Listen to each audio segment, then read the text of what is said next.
arrivé ba tey officiel yi fii ci cimetière militaire bu Thiaroye.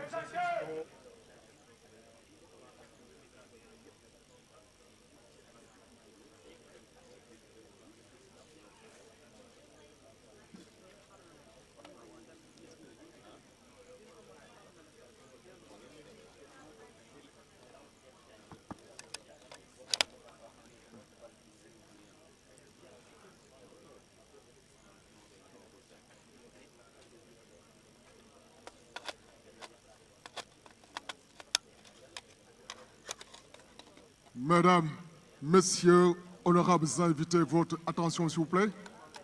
Nous assistons à l'arrivée de Monsieur Ousmane Sonko, Premier ministre du Sénégal. Il est accueilli par le lieutenant-colonel Adama Tchao. Monsieur le Premier ministre s'inclinant devant le drapeau national, puis s'installant dans la tribune présidentielle.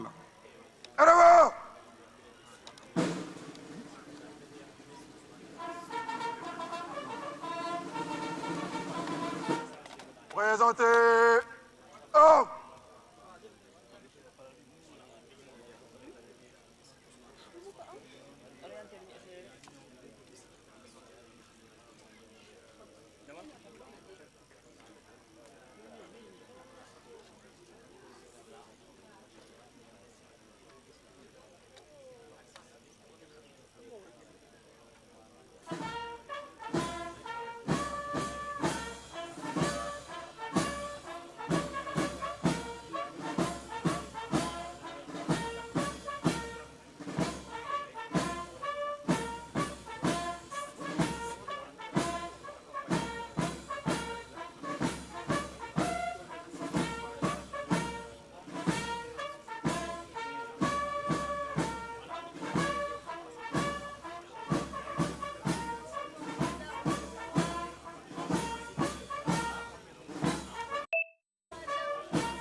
L'ensemble.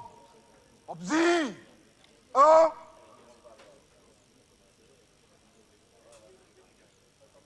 Repos.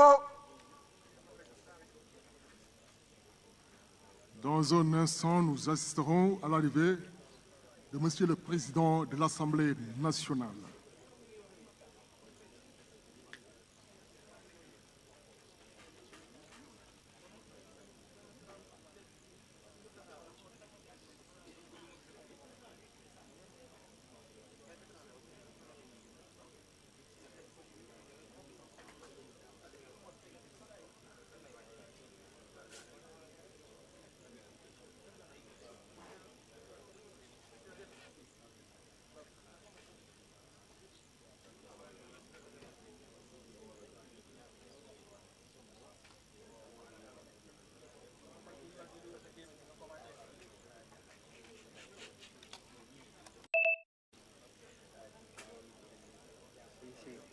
Ce sont quelques petits aléas du direct, donc, mais on le suit, Alors, tout est fin prêt, vous voyez, au cimetière déjà.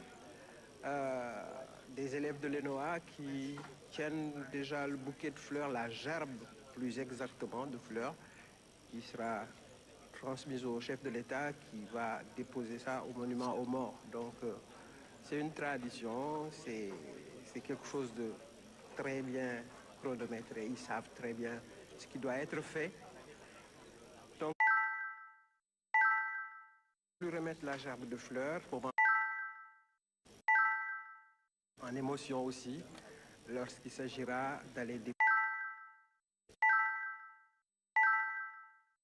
Mesdames, nous assistons à l'arrivée de Malik Ndiaye, président de l'Assemblée nationale du Sénégal. Le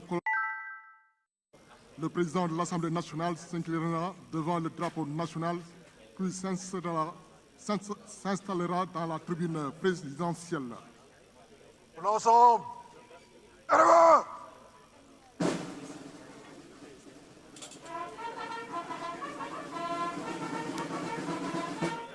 Présentez. Homme.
Zi. Homme.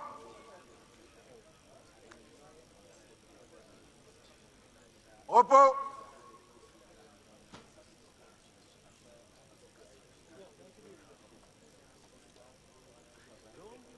On l'a exhumée parce qu'en réalité, cette statue, pour ceux qui ne le savent pas, elle était devant l'Assemblée nationale, c'est-à-dire ce qu'on appelait la place Tachère, le rond-point. C'était sur le rond-point et c'est une statue qui était là-bas depuis 1923.